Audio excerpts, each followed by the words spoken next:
दक्ष police news, पहिले खाकी मग बाकी। नाशिक पुणे हायवे चेडी जकात नाका इथं पालखी बंदोबस्त सुरू होता। नाशिक रोड पोलीस ठाणे यांना फोनद्वारे कळवलं की दिनांक 2 रोजी श्रीरामपूर अहिल्यानगर इथं दुपारी 11 ते 12 वाजेदरम्यान इसम नामे शुभम यादव राहणार श्रीरामपूर याच्यावर काही लोकांनी फायरिंग करून जखमी केला असून त्याच्यावर अहिल्यानगर इथं औषधोपचार सुरू आहे।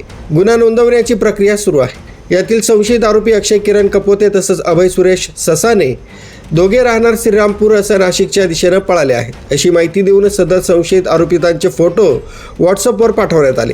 सदर घटनेचं गांभीर्य लक्षात घेऊन गुन्हे शोध पथकाचे पोलीस हवालदार विशाल पाटील, सागर आडणे, महेंद्र जाधव, पोलीस शिपाई अरुण गाडेकर, रोहित शिंदे, योगेश रानडे यांनी पालखी बंदोबस्त करत असताना मिळालेल्या फोटोमधील वर्णनाप्रमाणे नाशिकच्या दिशेनं येणारे जाणाऱ्या वाहनावर करडी नजर ठेवली होती। या दरम्यान एक पल्सर मोटरसायकलवर 2 संशयित इसम त्यांचे चेहरे लपवत संशयास्पद येताना दिसले। त्यांना पोलीस पथकानं थांबवण्याचा प्रयत्न केला असता सदर संशयित पळून जाण्याच्या तयारीत असताना पथकानं मोठ्या शिताफीनं त्यांना ताब्यात घेतलं। त्यांना त्यांचं नाव पत्ता विचारला असता त्यांनी त्यांचं नाव अक्षय किरण कपोते, अभय सुरेश ससाने असं सांगितलं। अहिल्यानगर LCB कडून मिळालेले फोटो, वर्णन आणि नावाप्रमाणे वरील संशयित हे तेच असल्याची खात्री झाली, म्हणून त्यांना वरिष्ठांच्या आदेशानं स्थानिक गुन्हे अन्वेषण शाखा अहिल्यानगर यांच्या ताब्यात देण्यात आले।